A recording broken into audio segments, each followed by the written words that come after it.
Esta reunión.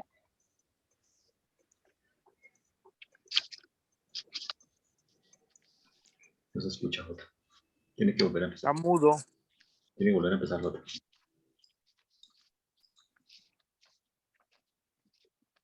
No le puso activar sonido. Yo le puse activar sonido.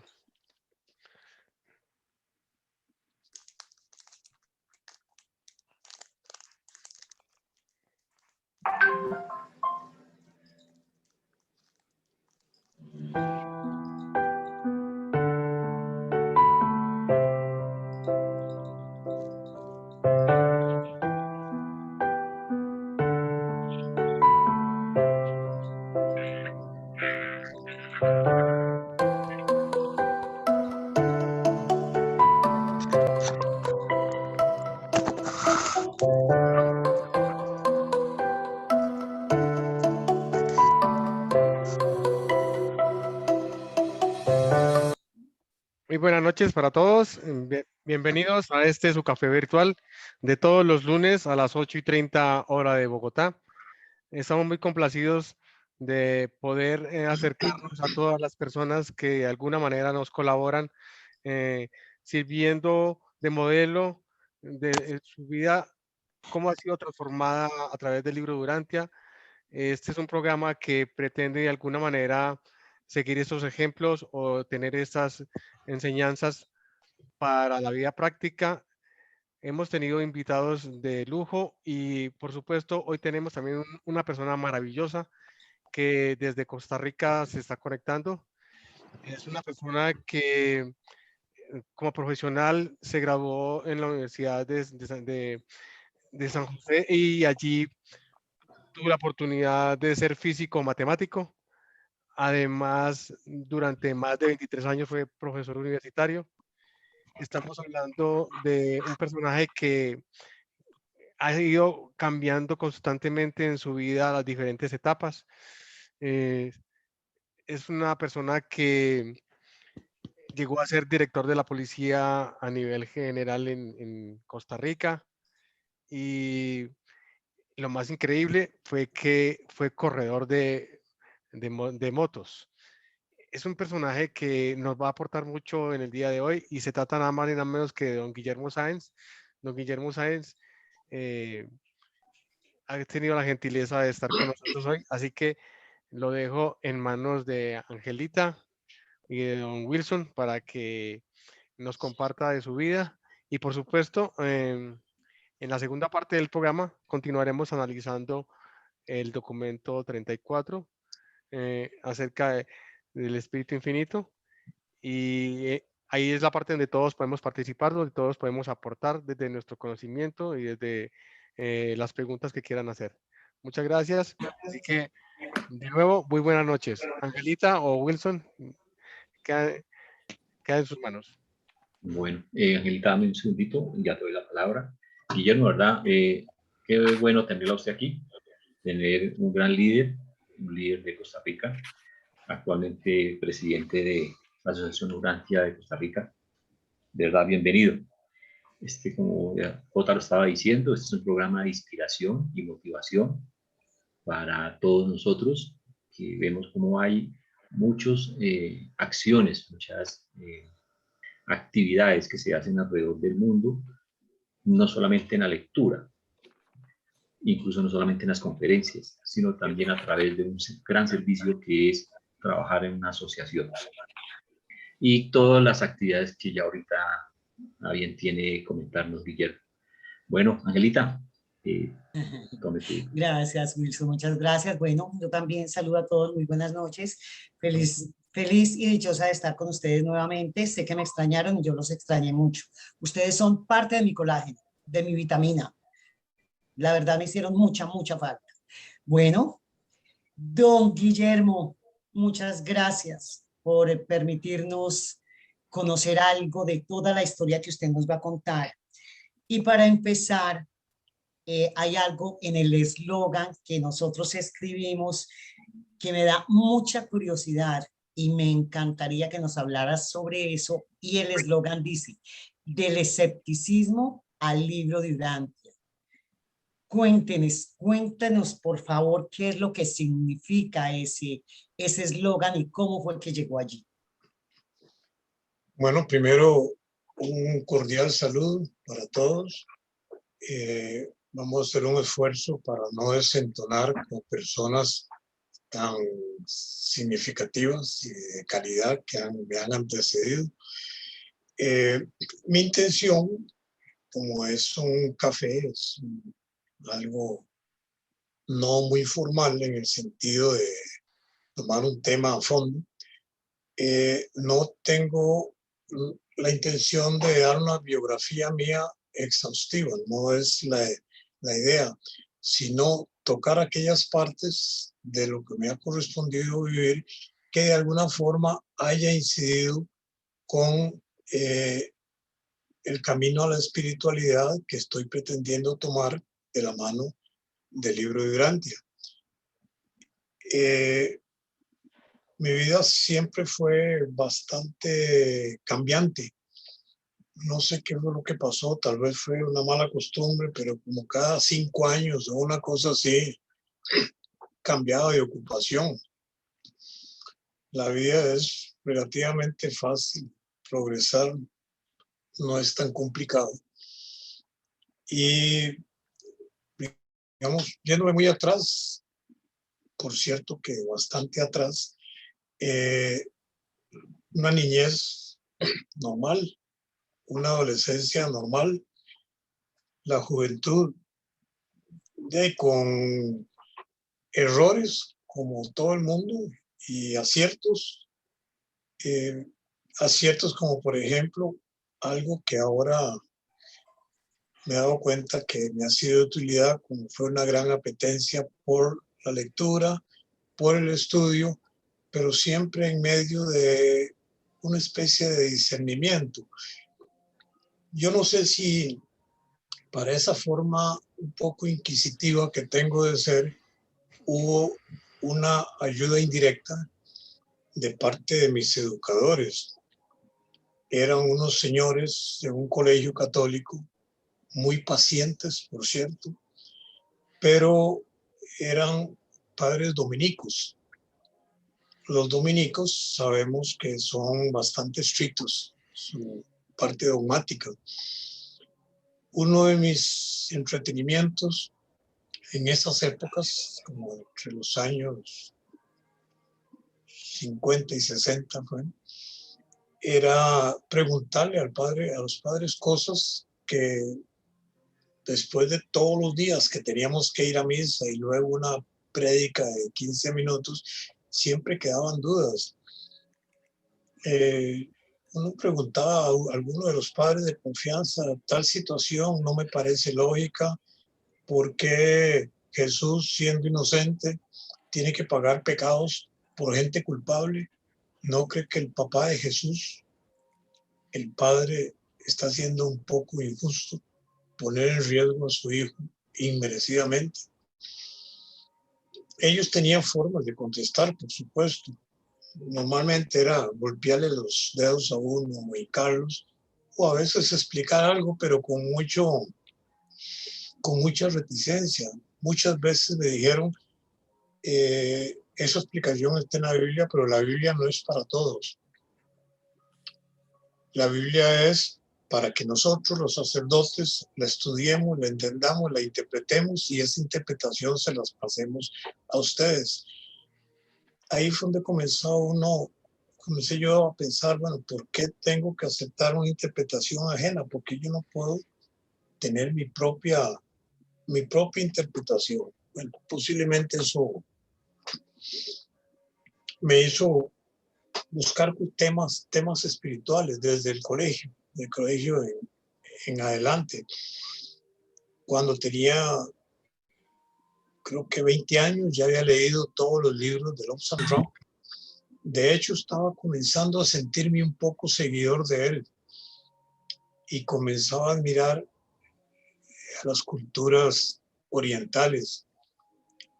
Me alejé de Lobsang Rampa por una razón, porque él en uno de sus libros dice que los gatos son sagrados, que tienen alma, y que si hay algo aborrecible en este mundo, son los periodistas, así lo dice él. Entonces, para una persona tan espiritual como Lobsang Rampa, que demuestre aversión sobre alguien, aunque en cierta medida podría tener algo de razón, me hizo alejarme de él y leer otra cosa y leer otra cosa, y un tiempo estudiando reencarnación, otro tiempo estudiando sobre las almas que salían del cuerpo, transmigraciones, después los Rosacruces, después un poquito gnóstico.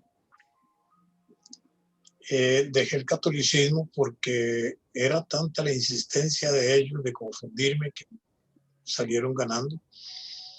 Estuve en una iglesia evangélica unos pocos años, pero seguía sintiendo este dogmatismo raro que no lo dejaba a uno desarrollarse. Si a eso le sumamos que mis compañeros de la escuela de matemática eran todos ateos, pero ateos de verdad, y de toda la escuela de física solo habían 2 que eran evangélicos, los demás también eran ateos, y al hablar de algún tipo de espiritualidad o algo que a uno le moviera por dentro, se veía raro. Más que raro, era casi ocasión de burla. Y los compañeros me decían, pero una persona como vos, hasta medio inteligente, ¿cómo vas a creer esas cosas? Entonces poco a poco uno comienza a retirarse, y así pasó el tiempo. Comencé a cambiar de actividades. Tenía un taller de motos, luego un taller de carros. Anduve corriendo por Panamá, Guatemala, Nicaragua. Ahí en moto era entretenido. Me metí con el ajedrez, un hobby de toda la vida que eran las armas. Me gustaba mucho el tiro al blanco, las cuestiones militares. Y así fue pasando el tiempo. Realmente no podría estar, digamos, decepcionado de lo que parece ser una pérdida desde el punto de vista espiritual de tiempo, porque realmente de todos esos pequeños detalles algo fue quedando. Pero hay algo más marcado que el resto, que fue una forma de ver las cosas desde el punto de vista científico, desde el punto de vista de que si no había pruebas, tal vez lo que estaba tratando no era cierto. Y de hecho ya llegó un momento en que sin pruebas no había veracidad. Pero bueno, pasé de la policía a seguridad privada. Hace ya bastante tiempo, por el año, ¿qué fue? 2004 creo que fue. Bueno, pero aquí voy a recordar algo. De todos esos cambios, de todo lo que pasó en la vida, siempre sentí una especie de simpatía que nunca pude comprender bien de qué se trataba, por las cosas que se referían a Jesús. De alguna manera, cuando se me presentaba una película, una conversación o alguna cosa en que se trataba de Jesús, había como una especie de sentimiento, lo sentía como cerca, como conocido, o por lo menos como alguien a quien valía la pena acercarse y conocer. Y eso fue de siempre, nunca le di realmente importancia, nunca me interesó, pero ahí estaba. Bueno, ahora entiendo que ahí estaba. Como el año 204, volviendo a lo que estábamos, no recuerdo por medio de quién, se me llegó algo sobre el caballo de Troya. Me puse a leer y trataba precisamente sobre Jesús. La vida de Jesús me parecía extremadamente atrayente, y compré varios libros de caballo de Troya, lo estuve leyendo y demás.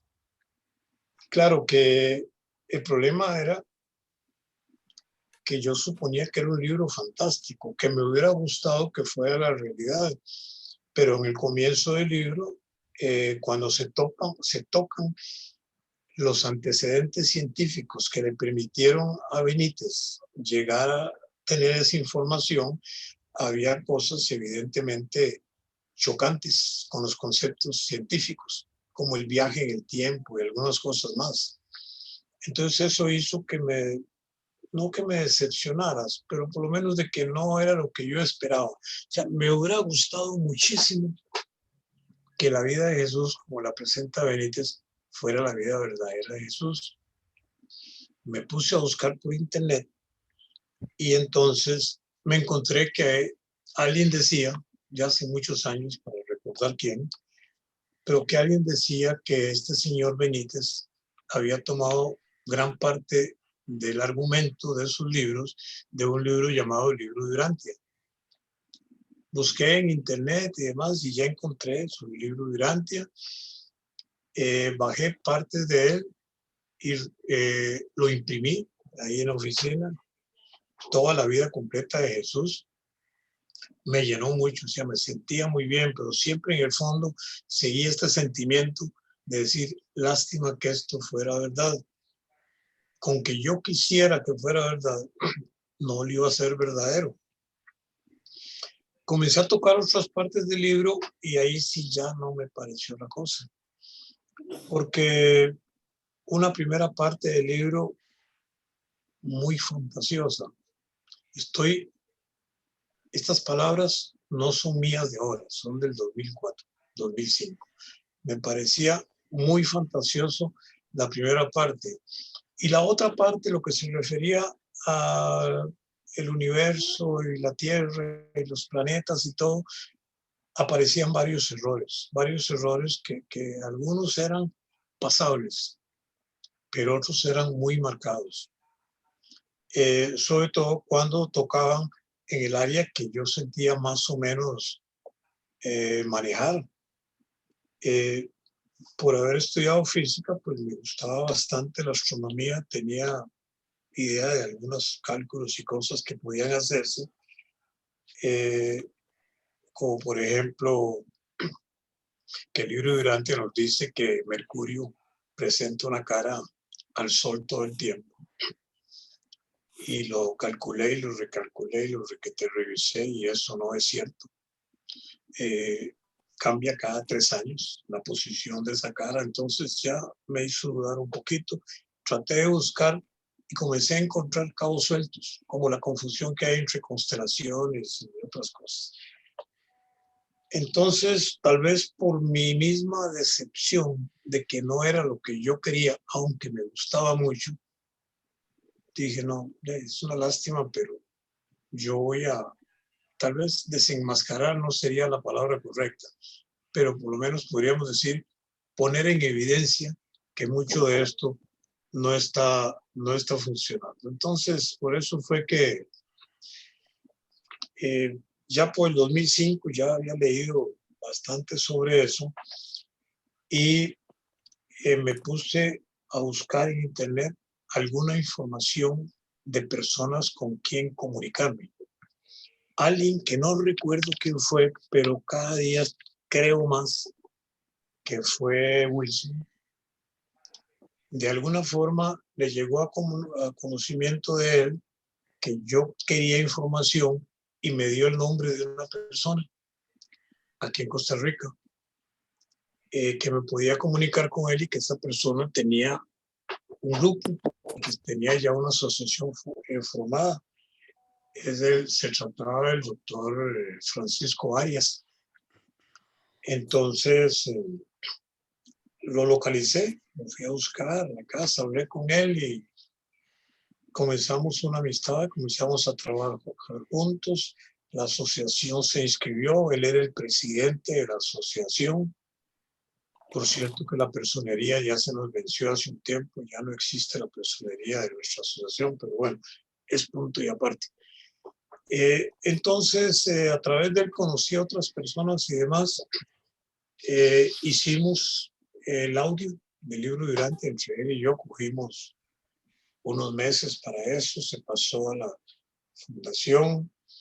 Ya en ese tiempo comencé a creer algunas cosas más, conocimos personas, por ejemplo, Agustín, allá en Monterrey, luego en muchos lados. Una señora, Dolores Nice, por ejemplo, que estuvo aquí en Costa Rica en el 2011. Comenzamos a conocer gente. Ahora bien, nos está quedando un espacio. Don Guillermo, qué pena interrumpirle un poquitico, ¿sí? Pero es que quiero pasar a otra preguntita porque tenemos muchas para hacer y usted se me está extendiendo Adelante, mucho. claro. Sí, qué pena, pero pues la idea es hacer No, varias preguntas. de eso se trata, adelante. Ok, muy querido. Primero quisiera hacer una interpelación. Bienvenidos a todos los que están acá. El señor Luis Zipper nos puede contar quién es usted, que acá en este grupo nos conocemos todos y quisiéramos darle la bienvenida, pero saber realmente quién es usted. ¿Nos podría contestar, Sí. señor? Sí, hola, soy estudiante de Urantia, Costa Rica. Bueno, soy nuevo y pertenezco a ese grupo de que se reúne los martes de Heredia. Ah, qué maravilla. No tiene cámara para verlo, para poderle dar una bienvenida bien espectacular. Que yo hago un buen programa. No sé, es que no se ve muy bien. No se ve nada bien. Ok, ¿tu nombre es cuál? Luis, De Ok, Fernando. Luis. Bueno, bienvenido. Gracias por acompañarnos. igual, gracias. Me llama mucho la atención. Bueno, seguimos adelante. Don Guillermo, cuénteme qué experiencia ha tenido en Urantia que lo haya marcado durante este camino del 2004 que empezó hasta ahora, cuando ya ve que la revelación llega a usted y empieza a creer en ella. Sí, atendiendo a mi forma de ser, de escéptico y con, digamos, educación científica parcial, por lo menos, lo que más me influyó es el darme cuenta que una gran cantidad de objeciones que tenía yo sobre el libro de Urantia comenzaron a no ser objeciones, sino que más bien eran fortalezas del mismo libro. Sabemos que todavía hay muchas cosas en el libro que unas no son explicables, otras no son ciertas, pero muchas... Uy, ¿cuáles no son ciertos? Perdón, Eduardo, perdón, don Guillermo Eduardo, las preguntas las dejamos para lo último. Disculpa, creo que no habías tenido esta actividad. Las preguntas siempre son a lo último, ¿ok? Adelante, don Guillermo. Ok. Tengo aquí una tabla que les voy, no es una tabla, un texto que les quiero mostrar. ¿Puedo tener acceso a la pantalla con un texto? Por supuesto, lo tiene todo, bien pueda. ¿Qué les quiero mostrar para contestar su pregunta? Espero que lo estén viendo bien. Ahí lo que estoy haciendo es una comparación entre lo que considera la ciencia y lo que considera el libro de Urantia. Lo que me marcó más, de acuerdo a su pregunta, precisamente fue esta serie de comparaciones. Son más de 30. Yo aquí puse algunas de ellas que son las más fáciles de llegarles. Por ejemplo, en este momento, la ciencia considera que Andrómeda es una galaxia y no es una nebulosa, como se creía a principios del siglo XX. Además, se encuentra a 1 millón de años luz de la Tierra. No se encuentra 1 millón, sino 2,5 millones de luz. Eso dice la ciencia. Lo dice y está comprobado. O sea, esto no es una suposición científica, es una medición que ya se hizo. Ok, el libro de Urantia dice, no existen en este momento muchas nebulosas formadoras de soles activos en Orgotón, aunque es muy activa Andrómeda, la que está fuera del superuniverso habitado. Esta nebulosa, vean que le está diciendo nebulosa, vastamente distante, es visible a simple vista, y cuando la visualicéis, considerad que la luz que de ella contempláis abandonó aquellos distantes soles casi 1 millón de años atrás. O sea, hay 1,5 millones de años de diferencia. Esto es una diferencia muy grande. Otro punto es sobre los cromosomas. Dice así el libro de Urantia. En Urantia existen 48 unidades de control de modelos originales, o sea, patrones, cromosomas, determinantes de rasgos genéticos, en las células sexuales de la reproducción humana. O sea, lo que está diciendo Urantia aquí, cada célula que tiene cromosomas tiene 48. La ciencia y cualquier persona con un microscopio en la mano se puede dar cuenta que no son 48, que son 43. Pero los científicos del principio del siglo XX sostenían que eran 48, porque habían hecho un recuento equivocado. Pero ahora es fácilmente determinable que es 43. Esto es un error de libro. Ahora, ok. Sobre el Sol. La temperatura de la superficie del Sol es de 3.300 grados centígrados. Eso dice el libro de Urantia. Ahora se ha medido que es de 5.500. No se supone que son 5.500. Se ha medido. Se tiene el dato. Luego dice, esta temperatura aumenta rápidamente cuando vamos llegando al interior del Sol, hasta llegar a 19.400.000 grados centígrados. Urantia. La ciencia ya lo midió y dice 15 millones de grados centígrados. Hay una diferencia de 3.600.000 grados. Es 3.000 millones, no había 600.000. Otra diferencia, quiero aclarar antes de seguir algo. No se me tome esto que estoy diciendo como un ataque al libro, ni que estoy poniendo en evidencia falencias del libro. Ya en un ratito, cuando pasemos este camino tortuoso de las diferencias, les pondré las justificaciones con las cuales creo en el libro de Urantia. Entonces, que me pareció mejor idea primero hacer las comparaciones y luego justificarlas. Listo, adelante. Dentro del átomo, los electrones giran alrededor de un protón central en un espacio comparativamente semejante al de los planetas cuando giran alrededor del Sol. Esto es un concepto que todavía las personas de poco conocimiento, y entre ellas, por supuesto, los profesores de los colegios, dicen que los electrones giran alrededor de un núcleo central. Eso ya se demostró y se probó de que no es cierto. Los electrones no son bolitas dando las vueltas alrededor de un núcleo, sino que es una cuestión diferente. Con la mecánica cuántica se entiende otro concepto, se sabe que son, digamos, variaciones de ondas, para decirlo de alguna manera.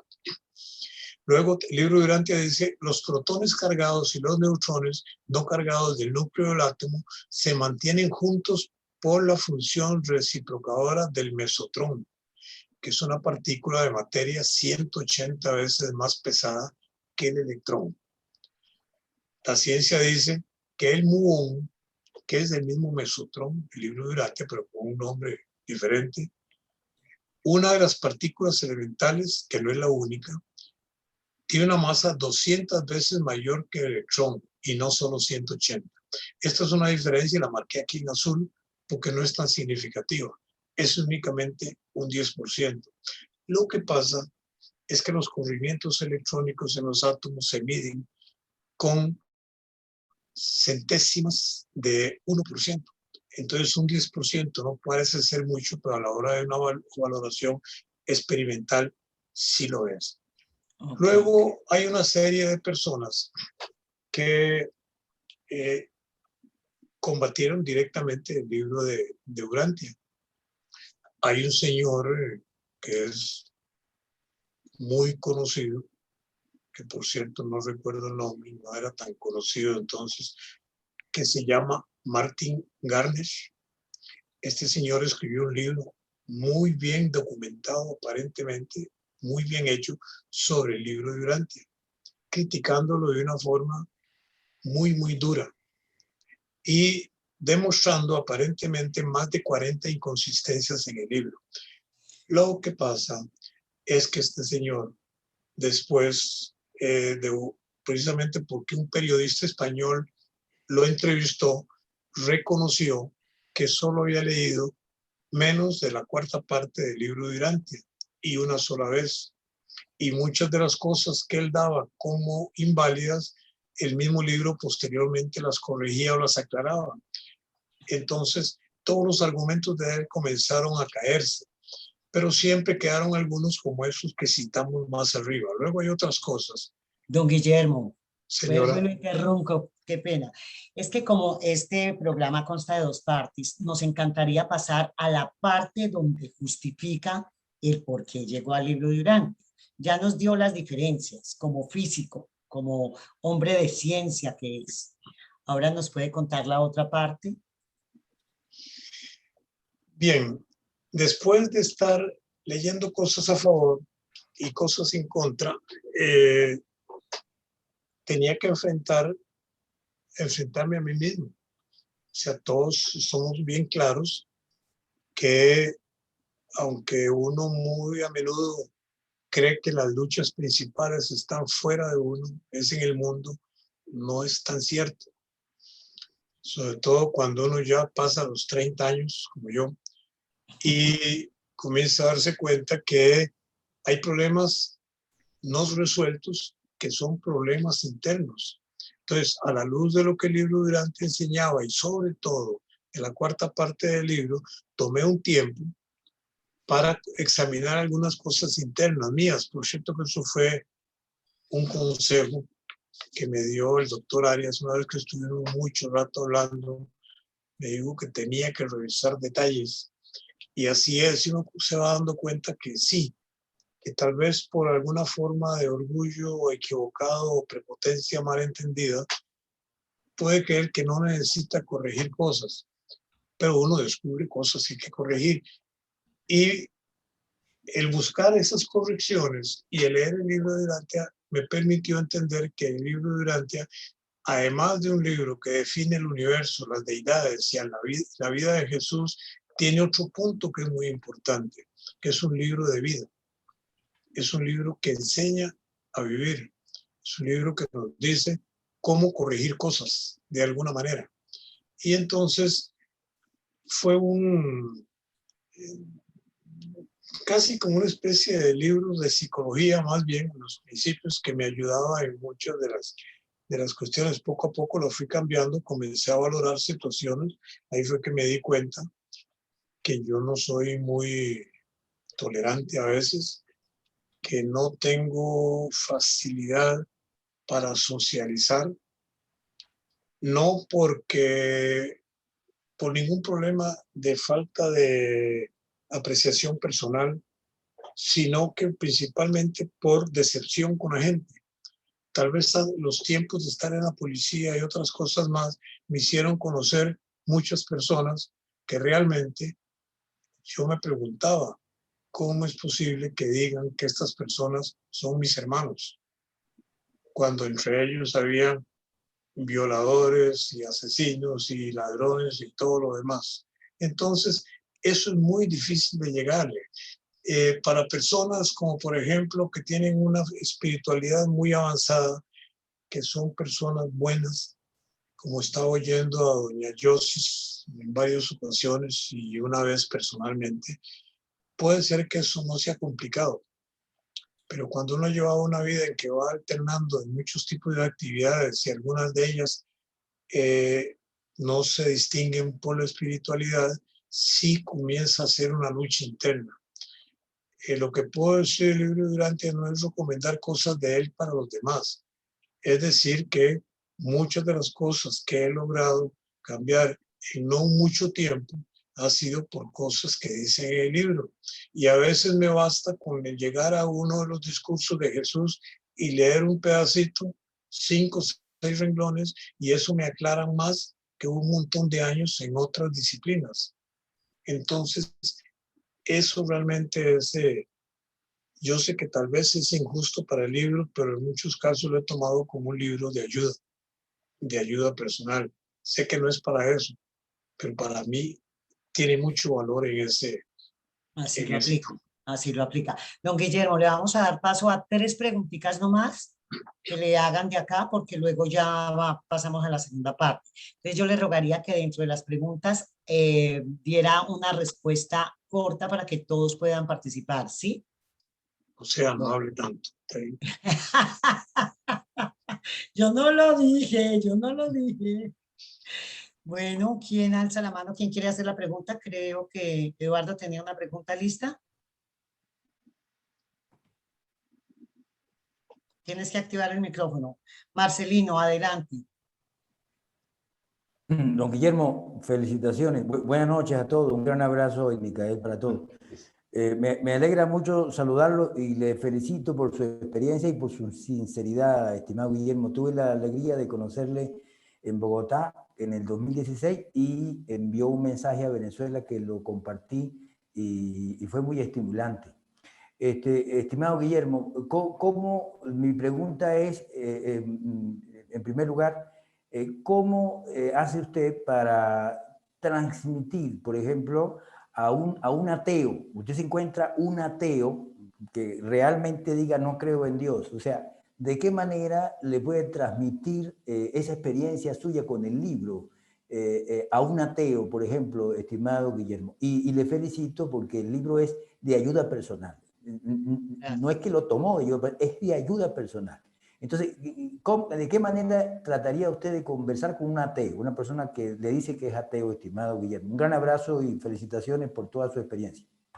Gracias, don Marcelino.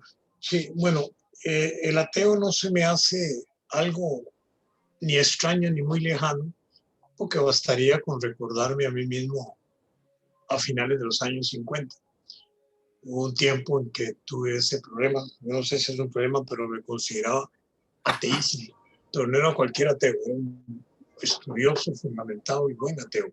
Entonces, tendrías dos caminos, depende de la persona. O le llego por el lado de la parte de la demostración científica de algunas cosas que en el libro durante se hace complicadito, o por la parte de la fe. El problema de la fe es que es algo tan intangible y tan poco probable que es mucho más difícil. Tal vez analizando las necesidades de esta persona, recordando la técnica de Jesús. Recordemos que cuando Jesús hablaba con alguien y ese alguien tenía de alguna manera dificultades, como cuando andaban allá por Roma, venían de vuelta en el viaje, y detectaba cuál era el problema de la persona, detectaba lo malo que podía tener esa persona, en ningún momento se refería a lo malo, sino que se refería a las potencialidades y a lo bueno que esa persona tenía para que de alguna manera ella misma fuera desplazando lo malo que podía tener. Entonces, ser positivo en el mensaje creo que es la única manera. ¿Y cómo lo haría? Lo hace uno, pues copiando a Jesús en mucho, por la forma didáctica tan especial que tenía de decir las cosas. Hermoso, mil gracias. Gracias, hermano. ¿Quién más va a hacer pregunta? ¿Alguien más o pasamos a la segunda parte? Oh, Guillermo, una pregunta. ¿Cómo estás? Muchas gracias por ese mensaje.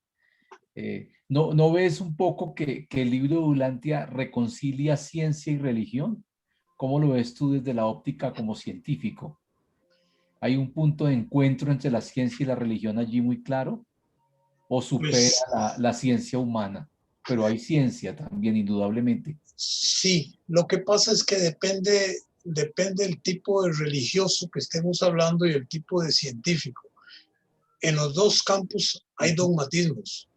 Si estamos tratando de un científico de esos que para ellos solo existe la ciencia y lo demás no es válido, no habría ninguna forma de acercarlos. O si estamos tratando de un religionista que está con el libro de Urantia y es muy dogmático en eso y no acepta lo demás, tampoco habría.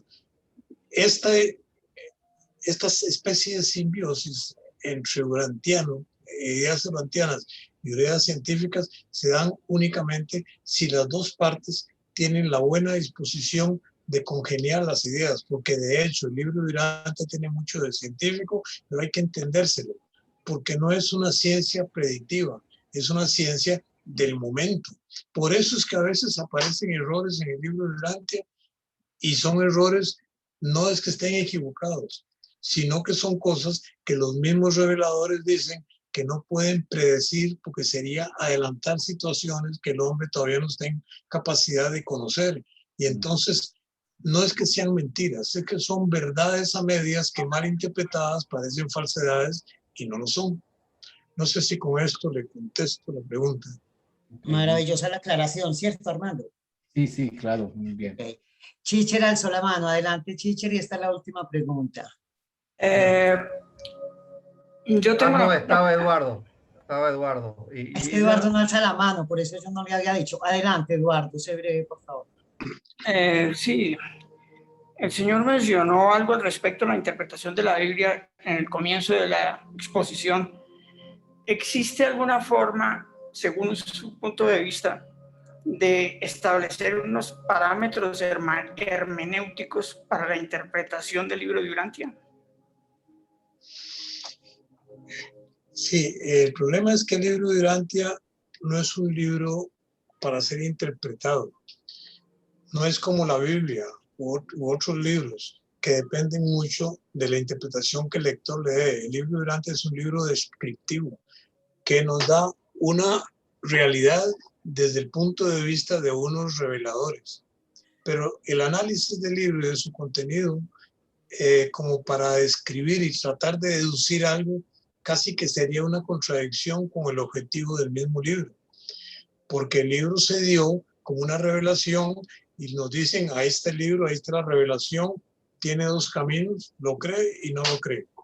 Si lo cree a medias, si tiene dudas, espérese 1000 años que viene la segunda parte y ahí le aclaramos las dudas que pueda tener. Y si en las 2 veces no le sirvió, espérese a los mundos de estancia y ahí hablamos y ahí le aclaramos. Es lo más que podría hacerse, creo. Ok, perfecto. Chicher, adelante. Guillermo, no es posible que pase un tiempo y mediciones más aproximadas de la ciencia no puede ser que haya un ajuste en las ciencias más adelante y digamos sus mediciones de la temperatura del sol o de cosas cambien. Sí, precisamente yo tenía aquí una serie de justificaciones de algunas de esas mediciones que los científicos han revalorado.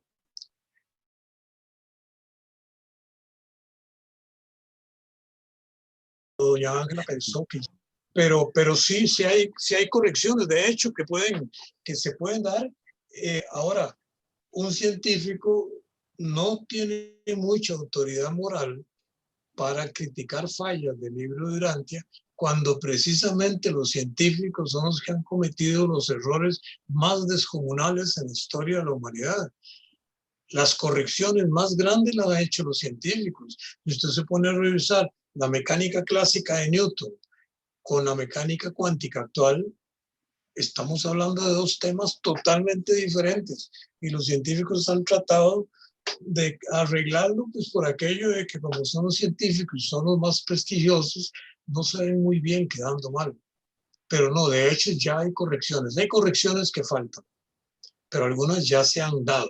Ahora, hay otras que no se van a hacer del todo porque son ya errores intrínsecos del libro de Urantia, pero lo que pasa es que son errores que no había más remedio que estuvieran ahí, porque la única forma de corregirlos por el mismo libro era prediciendo algo sobre el futuro. Y las predicciones no están permitidas en el libro, se sale de lo que se busca. O sea, pero hay mucho que hablar sobre eso. El problema es que necesitaríamos mucho tiempo. Ya, entonces, perdón, para terminar de entender, usted dice que ellos a propósito se han equivocado, o sea que ellos saben la realidad, pero en realidad no van a decir otra, porque es lo que llega a nuestro... No es que se equivocaron, no se equivocaron a propósito, sino que podían darse cuenta que existía una posible interpretación que pareciera una equivocación, pero prefirieron dejarlo así. Ahora recordemos que los reveladores no son sabios 100%. Ellos mismos reconocen en varias partes del libro de Urantia que algunos temas no son dominados completamente por ellos. Y entonces toman algunos temas de acuerdo a su buen conocimiento en ese momento. Pero es que mire, el conocimiento del autor de algo no es lo que valida la obra, el resultado. Las obras y los resultados se validan por sí mismos. El libro tiene valor por el libro, por lo que es, por lo que enseña, por lo que da, no por quien lo escribió o dejó de escribirlo, creo yo. Bueno, muy amable. Don Guillermo, de verdad me disculpo con usted porque no quise ofenderlo cuando le dije que por favor abreviara. Por favor, ¿se sintió ofendido? No. Ah, Por supuesto que no, más bien, disculpe usted que no me disculpé por no haberla disculpado sobre eso, pero yo lo entiendo. entonces, claro, conjuguemos el verbo. Yo me disculpo, tú te disculpas, él se disculpa, nos disculpamos. Ya conjugado el verbo. Bueno, Rogelio, me da pena contigo, pero no te puedo dar espacio esta vez para preguntar porque nos alargamos mucho en esta primera parte y debemos cumplir con un programa y ya vamos para la segunda. Para la próxima te prometo que es al primero que le voy a dejar la palabra, ¿sí? Disculpa, Rogelio. Jotica, queda en tus manos. Gracias a todos. Muchas gracias, Angelita. Continuando con el estudio del documento 34, que es el espíritu materno. La semana pasada tuvimos la oportunidad de analizar un texto donde nos hablaba de que el espíritu de la verdad es derramado sobre toda la carne, y este es cuando el Hijo Autotorgador estuvo aquí en el planeta, nos dio ese regalo. Y hoy nos corresponde también continuar con ese análisis y creo que nos tocan dos parrafitos. Voy a compartirlos inicialmente. Aquí los tengo ya listos. Don Guillermo, Angelita, deberías tú leerlos inicialmente todos y después ya hacemos un análisis. Con mucho gusto.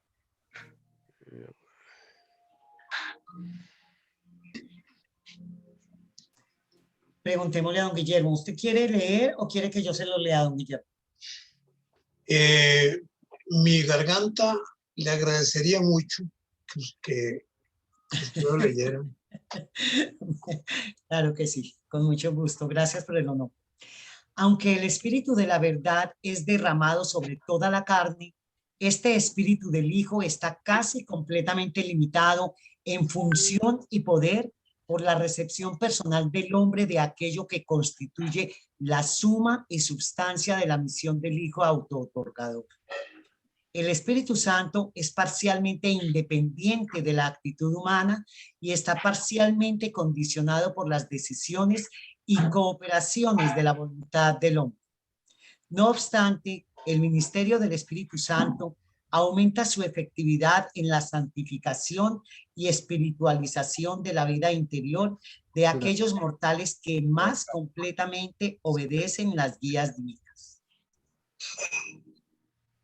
Como individuos, vosotros no poseéis personalmente una porción o entidad segregada del espíritu del Creador, Padre e Hijo, o del espíritu materno creativo. Estos ministerios no tienen contacto con los centros de pensamiento de las mentes individuales, ni residen en ellos como lo hacen los monitores misteriosos. Los ajustadores del pensamiento son claras individualizaciones de la realidad prepersonal del Padre Universal, residiendo en realidad en la mente mortal como una parte misma de esa mente, y siempre trabajan en armonía perfecta con los espíritus combinados del Hijo Creador y el Espíritu Creativo. Adelante. Este primer texto. Pero Jotica, falta uno. ¿Cuántos? ¿No eran dos? 3. Ay, yo no copié, si no, les tocaría mirar el otro. Bueno, búsquelo ahí en el... Sí. O yo lo comparto para carrera.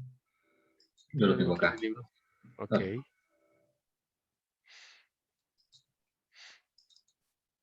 Esta. Esta.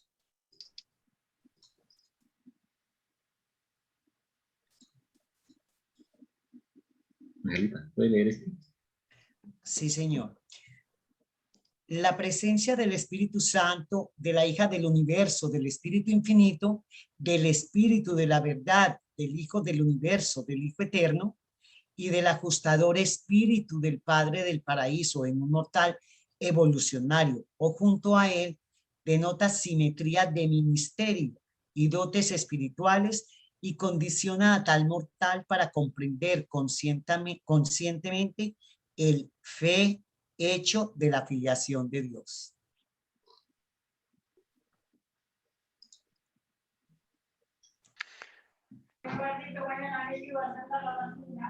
Ahora sí entendí por qué. Y yo voy por la mañana.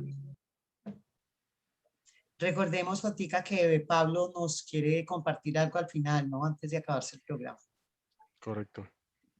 Entonces analicemos el primer párrafo.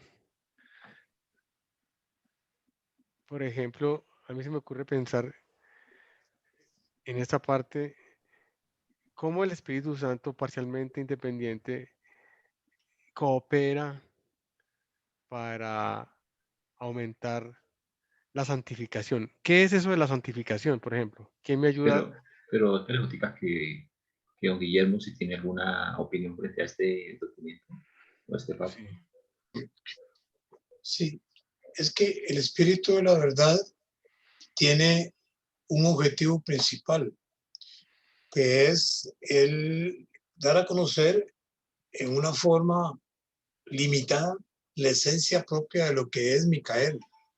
El Espíritu de la verdad no está para enseñarnos cosas en general, sino el sentir dentro de nosotros o cerca de nosotros esa esencia que puede tener Micael, a diferencia del Espíritu Santo, que está condicionado por la voluntad del ser humano, que es el ser humano el que decide si lo tiene o no lo tiene.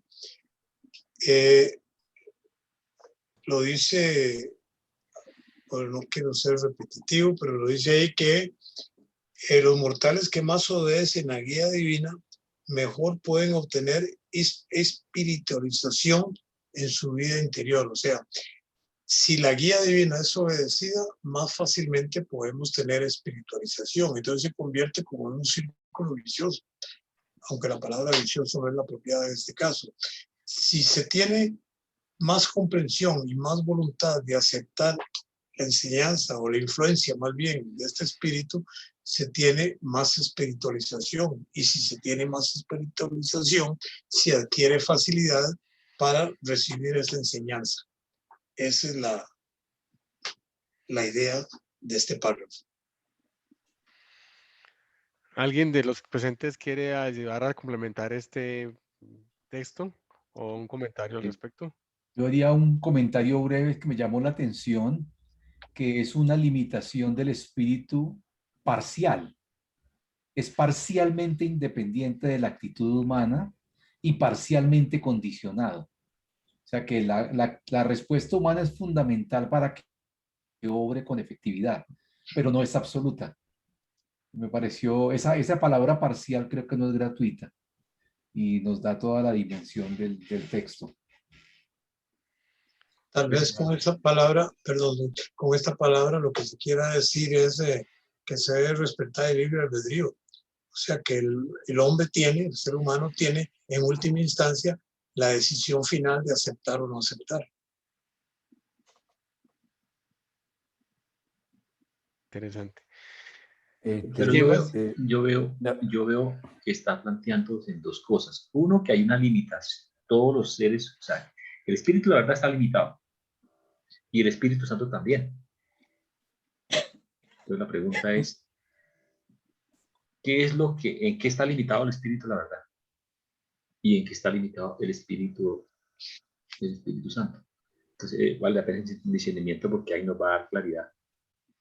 Más no es el ajustador de pensamiento, ¿sí? Entonces, ¿cómo interpretamos eso? Bueno, yo creo que la limitación sobre el espíritu de la verdad es el grado de recepción personal que podamos tener. Entonces, nuestra cantidad o nuestra posibilidad de recepción es lo que lo limita con el espíritu de la verdad. Y con el Espíritu Santo no es nuestra capacidad de recepción, sino nuestra voluntad para recibirlo. Perfecto. Entonces, parece un poco insignificante la diferencia, pero sí, sí la hay. Sí, sí, está claro, así es eso. Marcelino, ¿quería aportarnos algo? Sí, en este párrafo hay algo muy interesante y en ese sentido yo creo estar de acuerdo con las iglesias evangélicas, o sea, las iglesias cristianas, que es muy importante el esfuerzo que se haga para dar a conocer la obra de Micael en Jesús, porque es decir, el hecho de que se rechace al cristianismo, que se rechace a esa obra del carpintero de Nazaret, produce un obstáculo al espíritu de la verdad. De manera que es sumamente interesante el hecho de trabajar para que de alguna manera, sin esa competencia, sin ese choque con los demás líderes, se haga cooperar a nuestro prójimo de una manera amorosa para la receptividad de lo que fue la obra del Creador en Jesús, porque hay mucha importancia en eso. Además de eso, no olvidemos que la segunda venida de Jesús seguramente dice que todo ojo lo verá y es necesario ese hecho de la fe para poder ser receptivo a la obra de Micael. Entonces, probablemente la humanidad entera tendrá que tener la fe en Jesús para poder verlo cuando regrese. Y es importante esa parte, es lo que más me parece resaltante en ese párrafo. Gracias, Marcelino. Don Carlos Rubinsky. Sí, hay ahí unas palabras que no se le están considerando con la importancia que merecen. ¿Me puedes poner de nuevo el léxico? Dice de que el hombre está limitado en función y poder por la recepción personal del hombre de aquello que constituye la suma y sustancia de la misión del Hijo Autotorgador. ¿Qué es lo que constituye la suma y sustancia de la misión? O sea, eso es lo que tenemos que entender claramente y aceptar, el entender eso que acá nos está diciendo para tener realmente acceso al Espíritu de la verdad. Por eso mi pregunta sería, ¿cuál es la suma y sustancia de la misión del Hijo Autotorgador? Muy buena pregunta que nos deja. Excelente pregunta, Excelente Carlitos. pregunta. Esa Que nos era, deja ahí. pero deje la jotica para poder entender. Suma y sustancia. ¿Qué ¿Qué es eso? ¿Qué es la suma y sustancia del Hijo Otorgador? Yo tengo mi respuesta, o sea, yo ya la encontré. La busqué y la encontré. Pero se las cuento. O sea, lo que yo entiendo es que se trata simplemente de aceptar su evangelio. El evangelio de que somos todos hermanos, hijos del mismo Padre. Si el hombre está con ese mensaje en su mente y en su corazón, tiene abierto el canal para recibir el Espíritu de la verdad. Por el contrario, si no acepta esa suma y sustancia, se queda huérfano. Yo le quisiera complementar en mi punto de vista personal, Carlitos, que cuando se habla de verdad, cuando se habla de espíritu de verdad, ¿a qué se refiere verdad? En mi concepto personal se refiere a todo lo que es sabiduría, a todo lo que es comprensión, a todo lo que es aquello que yo reconozco que es cierto desde mi limitación, desde mi haber, ¿sí? Y en la medida en que yo vaya aprendiendo, vaya comprendiendo más y más, me voy haciendo más a este espíritu, la verdad. ¿Listo? Me voy, siento como más armónico, por decir algo. No encuentro la palabra. Está Pero muy es bien, eso. está muy bien. Consideremos otra cosa, Wilson. El Espíritu de la verdad es el maestro de la presente dispensación. Jesús se va y nos deja el Espíritu de la verdad. Es una entidad, no es un concepto.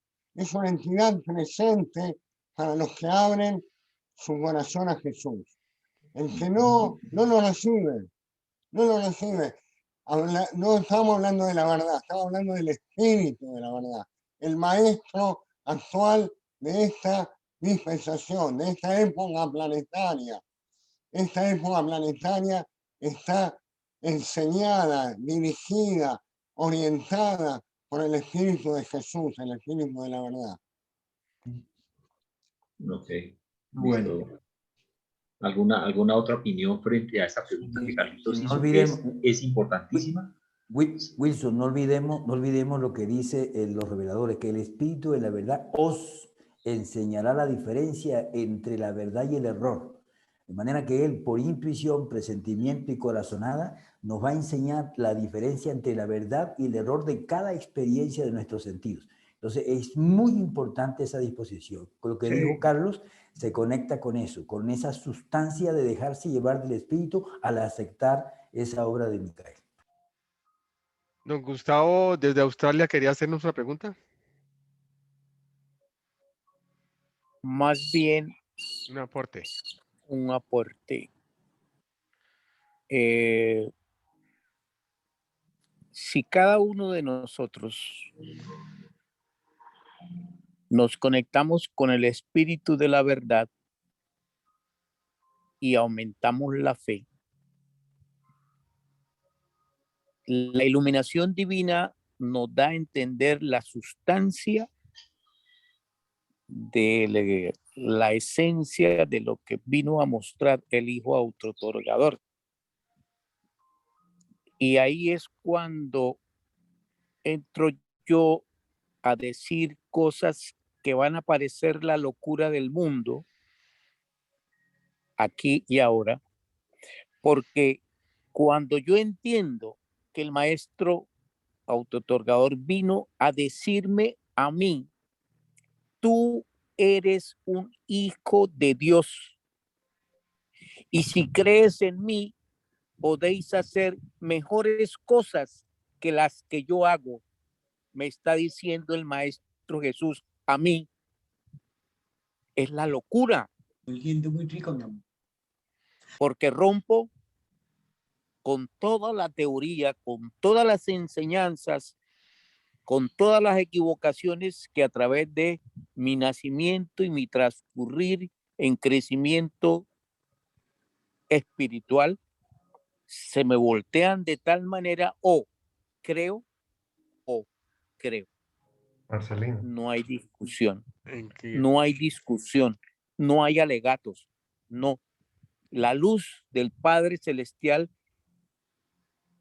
entiende todo, comprende todo, acepta todo y nos respeta la individualidad de que si para mí alguien en este momento me parece equivocado, realmente tengo que mirarme al espejo y aceptar que aún me falta a mí comprender que en este instante ese hermano, esa persona está en su verdad, que en su momento también descubrirá que no era la verdad, sino que era lo que le permitía crecer en ese instante hacia una verdad mayor.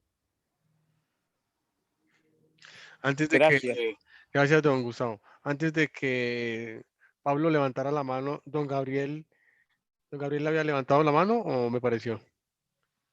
Ok, entonces tiene la palabra Pablo. Gracias. Quería opinar sobre el tema de los dos párrafos. ¿Sí? A ver, a mí me gusta mucho usar las analogías para tratar de que sea más práctico el entendimiento de lo que quiero decir. Imaginémonos que los circuitos del Espíritu Santo que están conectados a nuestra mente, el del Espíritu Santo y el del Espíritu de la verdad, hacen la función de un imán, ¿ok? Un imán sobre nuestra mente. Veamos cuál es la diferenciación.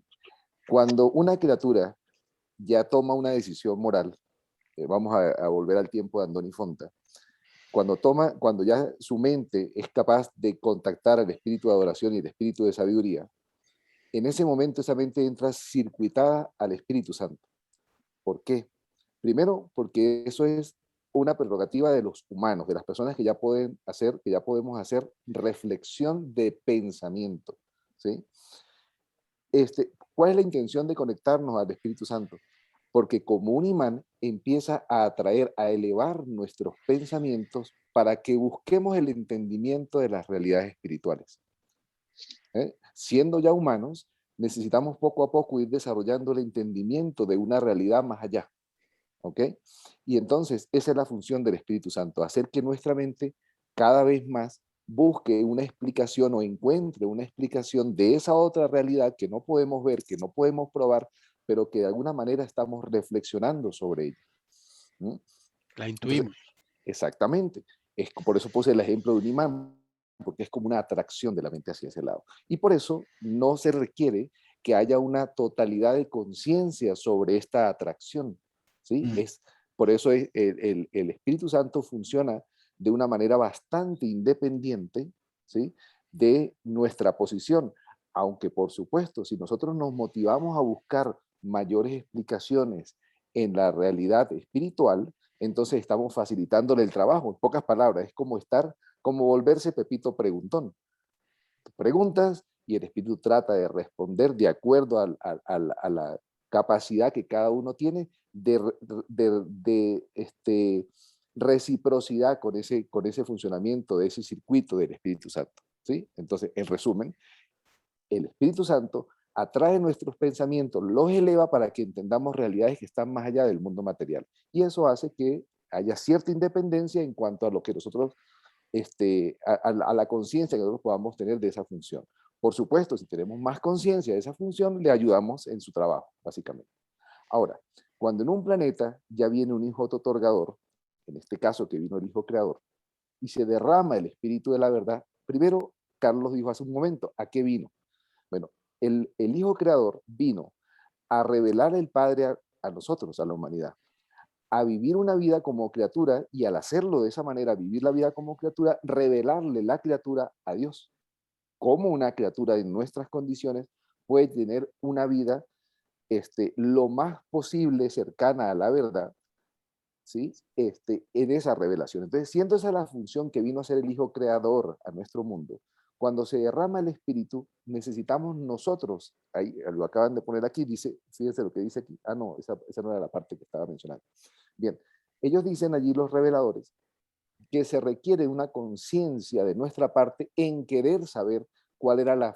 Bueno, ahí está, lo voy a leer, dice, no, tampoco es esa. Si quieres poner el párrafo original para leerlo textualmente, ese pedacito, o lo digo yo en mis palabras. Será el tercer párrafo. O sea, la primera parte, el que existe primero, donde aparece el espíritu.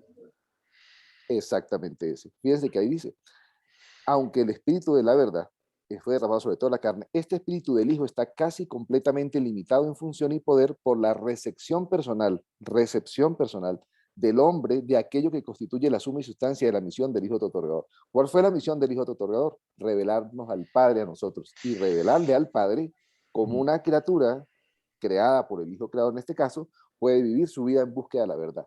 Ahora, ¿por qué es importante nuestra voluntad para poder que el espíritu de la verdad accione? Porque es que la verdad, a diferencia del conocimiento, la verdad se puede vivir. Jesús vivió la verdad en su vida. Y cuando nosotros nos interesamos en vivir la verdad, en captarla y vivirla, entonces facilitamos a este circuito del espíritu de la verdad que haga su función y que como un imán, el ejemplo que puse, cada vez que nuestra mente trata de concluir en realidades cada vez más ampliadas de la verdad, él entonces la valida. Pum, y dice, vas bien, y es cuando sentimos que estamos haciendo el camino, siguiendo por el camino correcto. Entonces la diferencia es esa, que con respecto al espíritu de la verdad, necesitamos estar motivados a vivir la verdad. A diferencia de con el Espíritu Santo, que es simplemente el tratar de entender intelectualmente estas realidades que no vemos y entonces hace las asociaciones. Recordemos que la mente la tenemos es para poder coordinar y correlacionar las realidades materiales según la guía espiritual. Y en ese desarrollo tenemos estas dos ayudas, el circuito del Espíritu Santo y el circuito del Espíritu de la verdad. Disculpen que me haya alargado. Muy bien. De hecho, nos ayudó a complementar la segunda parte del texto que estábamos leyendo. Voy a compartir la segunda parte y continuamos el análisis.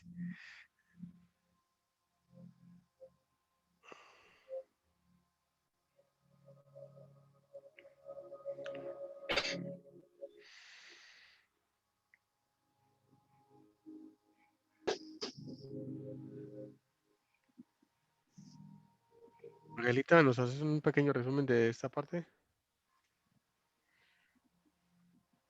Tenemos acá una franja gris. Sí, sí, está tapando un poquito. Es correcto. Gracias. Dice, como individuos, vosotros no poseéis personalmente una porción o entidad segregada del espíritu del creador, Padre, Hijo, o del espíritu materno creativo. Estos ministerios no tienen contacto con los centros de pensamiento de las mentes individuales, ni residen en ellos como lo hacen los monitores misteriosos. Los ajustadores del pensamiento son claras individualizaciones de la realidad prepersonal del Padre Universal, residiendo en realidad en la mente mortal como una parte misma de esa mente, y siempre trabajan en armonía perfecta con los espíritus combinados del Hijo Creador y del Espíritu Creativo. Don Guillermo, usted que estuvo analizando este texto, ¿nos puede ilustrar un poco sobre esta parte? Bueno, ilustrarlo no estoy muy convencido, pero lo intentaré. Sí. Ahí lo que nos están diciendo es que hay trabajos bien diferenciados. O sea, el trabajo que está haciendo cada uno de estos espíritus es diferente, cada uno tiene el propio de él. Los tres juntos actúan como algo simétrico, que lo dice un poco más adelante, como algo que uno es complementario del otro. Son tres influencias que vienen al fin y al cabo de la misma Trinidad. Ahí nos dice que vosotros no poseéis, dice arriba, personalmente una porción o identidad segregada del Espíritu Creador, Padre e Hijo. O sea, no tenemos un pedacito de Micael, por decirlo de esa forma, como sí tenemos el pedacito del ajustador del pensamiento, sino que es una influencia, no una personalidad dentro de nosotros. Igual pasa con el Espíritu Santo, bueno, que no es el nombre que prefiere el libro de Urantia. El Espíritu de la ministra, que también nos está influyendo, no está dentro como estaría el ajustador del pensamiento, no es una fracción de ese espíritu, sino que es una influencia. Tan así que no se refieren o no se dirigen a nosotros directamente a través de la mente, sino a través del ajustador del pensamiento. El ajustador del pensamiento está en nuestra mente. Cualquier comunicación que quisiera llegar a nuestra mente a partir de estos otros espíritus tendría que ser a través del ajustador. No es lo normal, tiene que cumplirse lo que dijimos antes, tener nosotros la voluntad de hacerlo y ellos la capacidad de hacerlo. Pero eso es otra de las cosas que se puede deducir de este párrafo. ¿Alguien quiere ayudarnos a complementar este texto? Como estoy compartiendo pantalla, no veo que si alguien está levantando la mano. Sí, hermano J, yo quería agregar que el párrafo ese se refiere fundamentalmente a el hecho de la diferencia de conexión con el núcleo de la mente. Es decir, hay una diferencia marcada de conexión con el núcleo mental de cada ser en cuanto a el ajustador y la influencia del espíritu de la verdad y el espíritu materno. Es decir, el espíritu materno hace un trabajo de fluidez a través de sus 7 espíritus ayudantes de la mente en unión con el hijo, pero en forma energética. No llegan al núcleo de la mente como lo llega la identidad individual del ajustador. Es decir, el ajustador es el que hace la conexión directa en el núcleo mental y hace las transformaciones de esa parte animal en espiritual cuando coopera la criatura con la ayuda de esa energía que lo envuelve del espíritu de la verdad y la energía que fluye en él del espíritu materno. Entonces, esa diferencia marcada en cuanto a la supremacía que tiene el ajustador para hacer esas transformaciones en la mente, con respecto al hijo y con respecto a la madre, es la base de este párrafo, en mi opinión personal.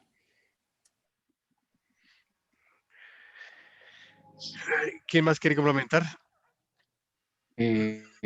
No, a mí me parece maravilloso esa presencia en la mente del monitor misterioso y de la dinámica de cooperación con el Hijo Creador y con el Espíritu.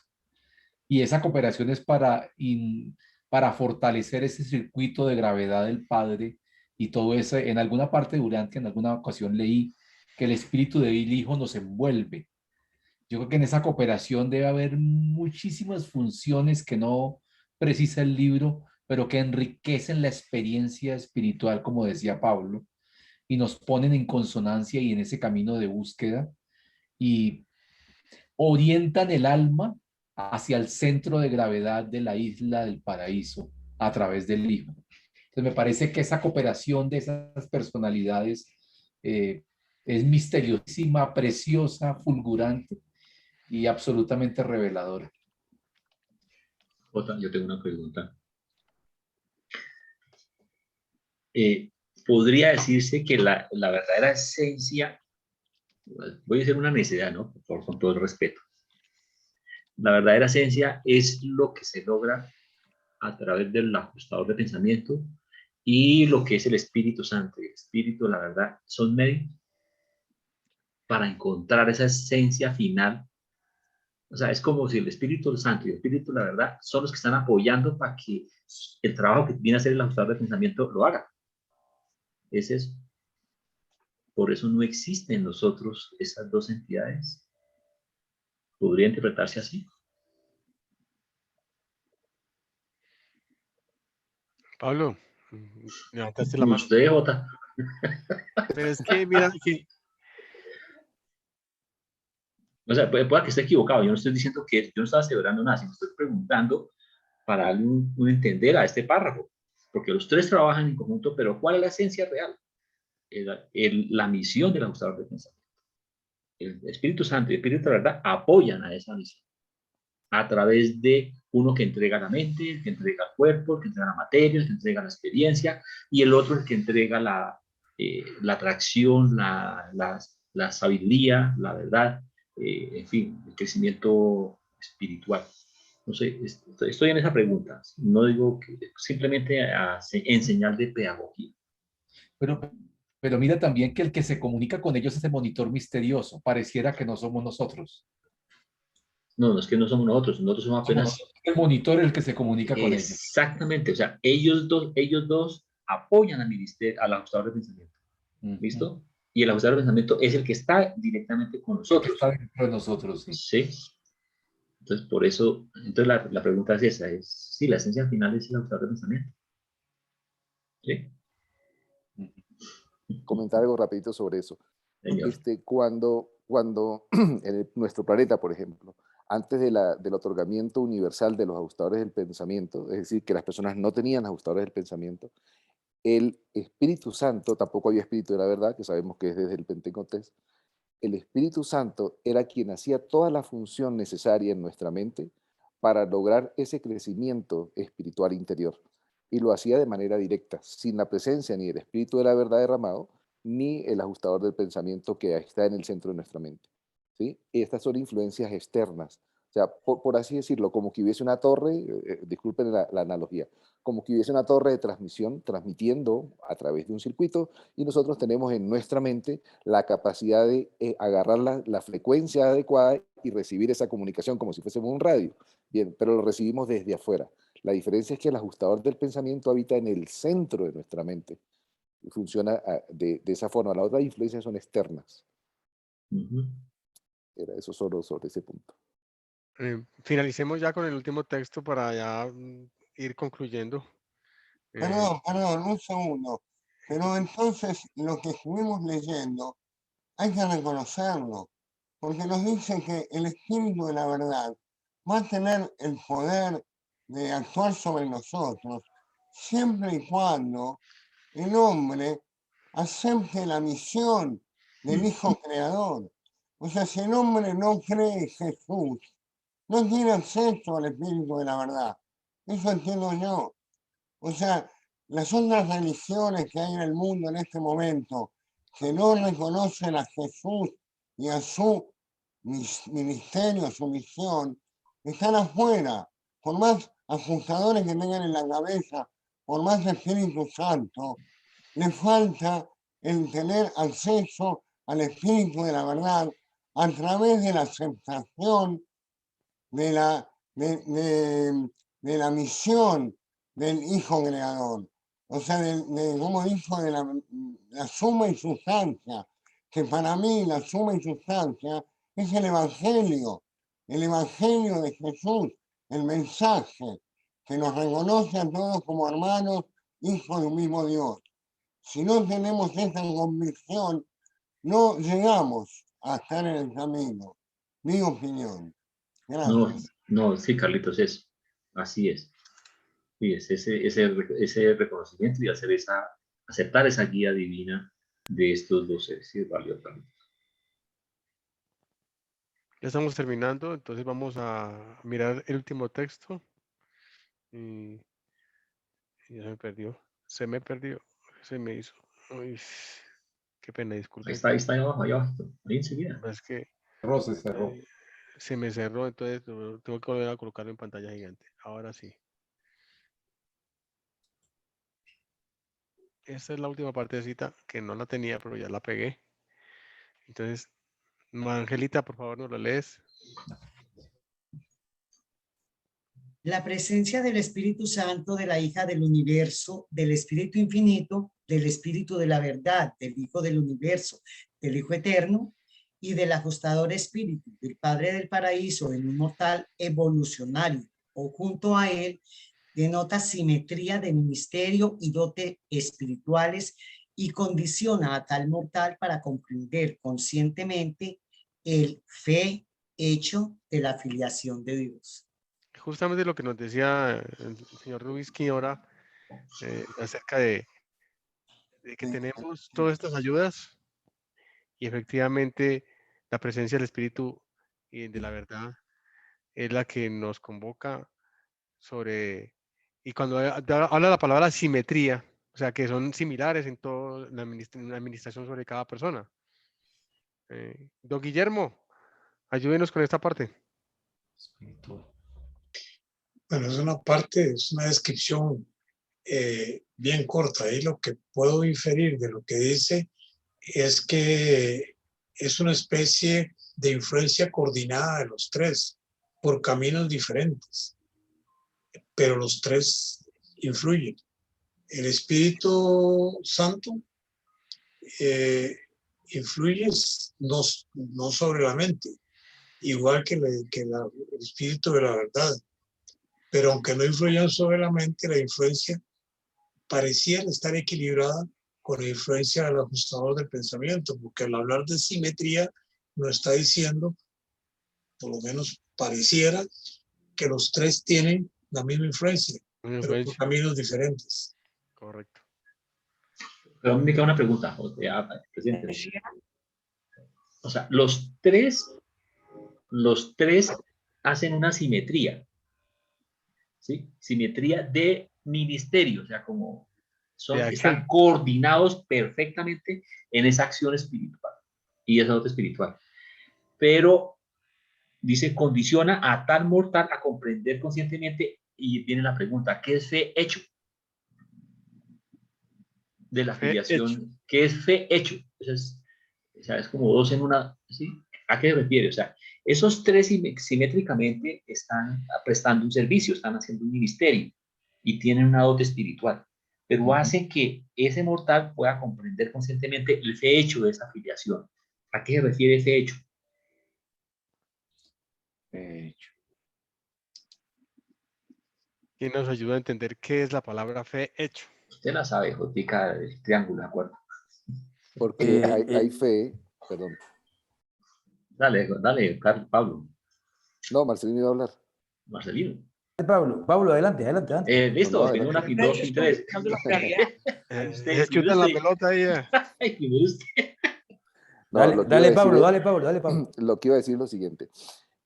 La fe es una cosa, porque la fe es algo que nosotros podemos, en lo que podemos confiar, en lo que podemos tener certeza, pero los hechos es algo palpable, tangible, que es vivible, que es realizable. Entonces, don Guillermo dijo hace un momento que funcionaban los tres, y voy a agregarle como uno solo. Dios es unidad. A pesar de que la función y las influencias espirituales puedan venir de diferentes fuentes, funcionan como uno solo de manera coordinada perfecta en nuestra mente. Entonces, una vez que nosotros tenemos la fe, lo sentimos, tenemos esa certeza, la mente y la mente con la ayuda del Espíritu Santo y con el Espíritu de la verdad, vuelve esta idea, esta fe en un hecho real. Por ejemplo, ¿quién de ustedes tiene fe? Entonces, todos levantamos la mano. ¿Y quién sabe, siente, sabe y puede defender que es un hijo de Dios? Seguro que todos igual. ¿Ves?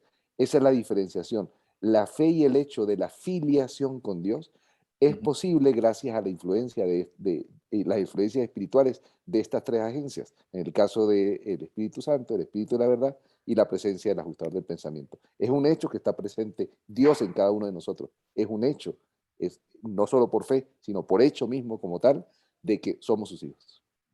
Bueno, se nos terminó el tiempo. Sí, complementando lo que acaba de decir Pablo, sí, lo que se llama certeza. El hecho es esa certeza sin duda, de que somos hijos de Dios. O sea, porque una cosa es tener algo así, la fe, porque alguien lo dijo, porque lo dice el libro, si hay una fe, pero esa certeza viviente que se experimenta y por lo cual el ser tiene una acción de cooperación, es ese hecho. De manera que es importante esa certeza que la da la triple presencia a cada ser que se dispone. ¿Puedo decir una cosita, Jotica? Sí. Les voy a pedir un favor a los que están acá. Pablo solicitó desde hace un ratico que quería hacer unos aportes o unos comentarios a la primera parte de lo que se vio, ¿sí? Entonces, los que se quieran quedar, si nos pueden regalar 7 minuticos más, pues para dárselos a Pablo, se los agradeceríamos. Es la primera vez que de pronto nos pasamos un poquitico de la hora. Si están de acuerdo, y los que necesiten salirse, les agradecemos mucho. ¿Qué dicen? Sin ningún afán y ávidos de conocimiento, Pablo. Muy bien. Bueno, muchas gracias. No sé, Jotica, ¿tú qué dices? Entonces, sí, continuemos el análisis. Entonces, Pablo, quería hacernos un aporte sobre la Sí, primera parte. sí, gracias porque me pareció muy relevante y me di cuenta que se fue el tiempo y no pudimos opinar al respecto. Incluso ¿Quieres que la Guillermo... comparta? ¿Quieres que la comparta?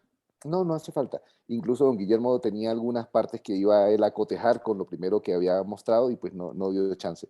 Pero a mí sí me parece muy relevante mencionar, aunque sean las tres, digamos, que considero principales. Como por ejemplo, con respecto a Andrómeda, fue una de las que mencionó.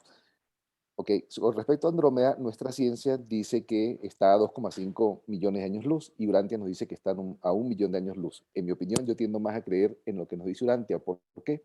Porque yo soy un fanático de la ciencia y me doy cuenta de cómo estamos midiendo desde el punto de vista científico actualmente las distancias hacia la luz. Y Urantia justo para eso nos lo aclara. ¿Por qué nos lo aclara? Porque Andrómeda, la galaxia Andrómeda está en la parte del espacio exterior, ¿correcto? Entonces miren lo que dicen los reveladores con respecto a esa parte. Documento 12, sección 4.14.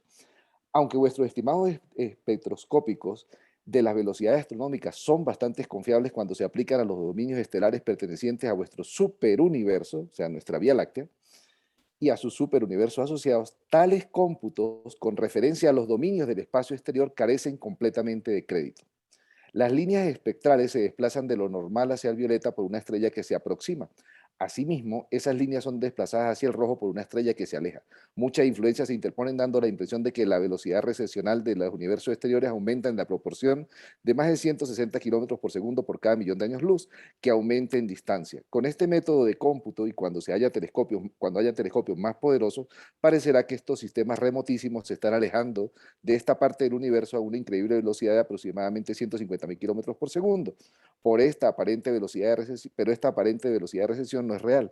Resulta de numerosos factores de error que incluyen los ángulos de observación y otras distorsiones espaciotemporales. Estoy leyendo rápido, ¿por qué? Porque quería leer el párrafo y dar una conclusión. Resulta y pasa que la observación astronómica no está contando con algunos factores. ¿Cuál es el factor más preponderante con el que no está contando? Nuestro superuniverso se está moviendo en sentido contrario a las agujas del reloj, alrededor del centro, de todo el centro del universo central. Entonces, nuestros superuniversos se están moviendo entonces, en la forma en como ustedes lo están viendo, sería así.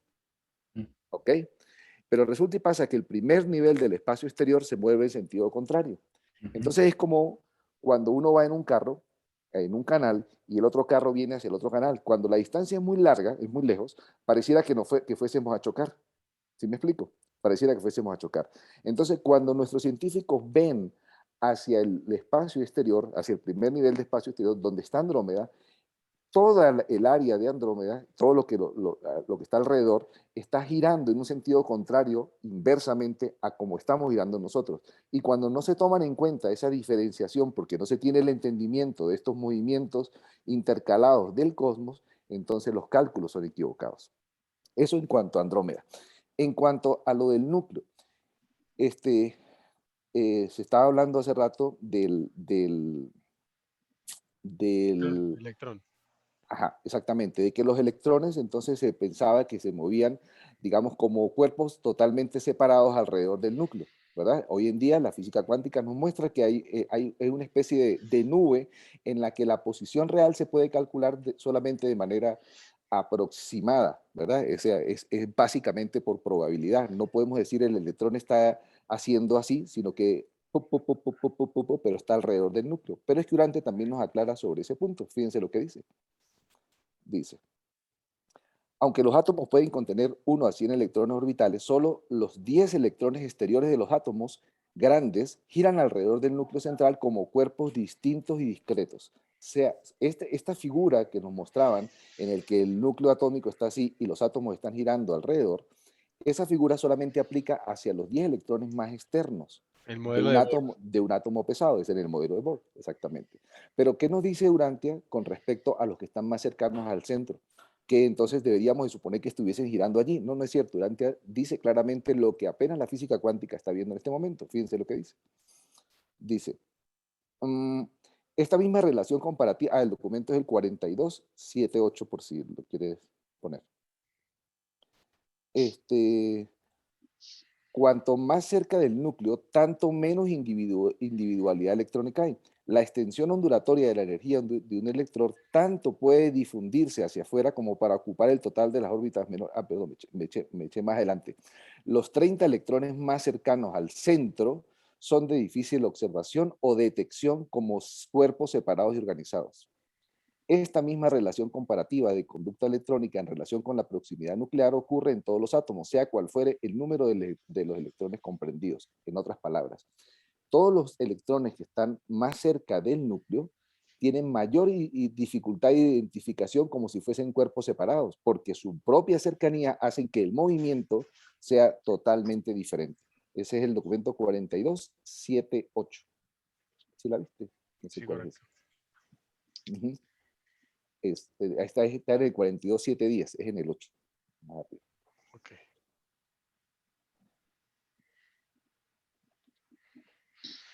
Ajá. Bueno, y entonces nos estabas diciendo, Pablo. Sí, bueno, otro, con respecto a lo de los cromosomas, me imagino que fue por velocidad. En realidad, en Urantia nos dicen de 48, no lo dicen como cromosomas, de hecho dice textualmente lo siguiente, y es muy importante, lo voy a mencionar por esto. Yo sé que estoy tomándome mucho tiempo, pero perdónenme, pero me parece importante. El documento 36, sección 2, párrafo 11. Este número 12, con sus subdivisiones y múltiplos, aparece a través de todos los modelos originales básicos de la vida. en todos los 7 superuniversos. También existen 7 tipos arquitectónicos de diseño de vida arreglados fundamentalmente de las configuraciones de reproducción de la materia viva, la parte importante. Los modelos originales de la vida orbontónicos de nuestra galaxia, están configurados de 12 portadores de herencia. Las distintas órdenes de criaturas volitivas están configuradas de 12, 24, 48, 96, 192, 384 y 768. ¿Por qué menciono? Don Guillermo mencionaba que Urantia nos decía de los 48, cuando en realidad hay 23 pares, según la ciencia. 23 que serían 46 actualmente. Sin embargo, hay casos en el que la ciencia ha probado que hay 48 cromosomas, que ellos que dicen que es una especie de mutación justo en los cromosomas sexuales XY, y está uno de 48. Yo tiendo más a creer, y esto no tiene nada que ver con Urantia, es mi apreciación personal, que a medida que el hombre va evolucionando, de alguna manera ocurren pequeñas mutaciones, ¿verdad? Que luego o se encuentran, que luego van validando nuestra ciencia. Tiendo más a creer que cuando se refiere a los 48, a pesar de que la ciencia dice que hay 46 y que la misma ciencia dice que por algunas mutaciones especiales está también los de los 48, yo pienso que sigo inclinándome hacia la validez desde el punto de vista Urantia, y que simplemente que nuestra ciencia tiene que avanzar un poco más, profundizar un poquito más en encontrar cuál es el meollo de ese asunto, porque estamos realmente muy incipientes en nuestra ciencia. Con respecto a lo del mesotrón, por último, don Guillermo nos hacía una comparativa con respecto al MON, pero la comparativa con respecto al MON, en mi opinión, no aplica. ¿Por qué? Porque lo más cercano que pudiera aplicarse por analogía sería entonces el gluón, que es lo que los científicos entonces están diciendo que mantiene unidos los quarks, y quiero aclarar, los quarks no están probados, los quarks es una hipótesis. Los científicos tienen que generarse un marco para entender qué es lo que pasa, y cuando los colisionadores de partículas hace que dos partículas choquen y ven estas cosas, ellos hacen hipótesis sobre el quark, pero el quark, la existencia del quark no está probada todavía como tal, ¿sí? Sabemos que, por ejemplo, un electrón no es una partícula elemental porque es divisible, eso lo sabemos por Urantia, en este caso por los ultimatones, pero nuestra ciencia, cuando hace este tipo de colisiones y ven que hay una división en partículas más elementales, está haciendo como hipótesis el quarks, y los quarks, ellos hacen también una teoría que quien los une son los gluones, porque a los que unen, en este caso en comparativa con el mesotrón, ellos lo llaman mesón, pi mesón, que son los que unirían entonces el protón y el neutrón, ¿no? Era esa la pequeña aclaratorias que quería hacer. Lo hice muy rápido, no sé si se entendió, pero era para contrastar un poco, porque yo sé que don Guillermo tenía otras cosas preparadas, pero para contrastar un poco que desde el punto de vista de la ciencia, tal vez sea a nosotros quienes nos toque todavía evolucionar un poco más para que le validemos lo que nos dicen los reveladores. Era eso, gracias. Bueno, Pablo, muchas gracias. Pasemos ya a los parroquiales, como le llamamos nosotros, para promocionarles quién viene la semana que entra. Tenemos aquí a don Osvaldo Rodríguez, un docente de muchos años que trabaja muy bien con Urantia. Luego viene don Ramón Ortiz, es quizás uno de los patriarcas de Urantia en Colombia, y cuando todavía no existía traducción en el español, él ya lo hacía en inglés. Y vamos a tener a don Ramón Franco, que desde Estados Unidos, quien nos va a compartir su trabajo, que es bastante importante allí en Miami. Don Wilson, en la despedida. Don Wilson, ¿se nos fue? Se fue a pijamar. No, bueno. De todas maneras, quedan invitados para dentro de 8 días. De verdad que muchas gracias por este espacio tan agradable de compartir con todos ustedes. Don Guillermo, muy amable. Y será hasta dentro de 8 días por este mismo canal y a la misma hora. Muchas gracias a todos. Buenas noches a todos. Buenas noches, Angelita. Buenas noches, Jota. Buenas noches, hermano. Hasta luego, Marcelino. Ay, buenas noches. Hermano. Gracias a todos. Gracias, Guillermo. Gracias, fue un honor. Un placer. Gracias, Guillermo. Buenas noches. Guillermo, Gracias a muchas todos. gracias, hermano. Muy bien.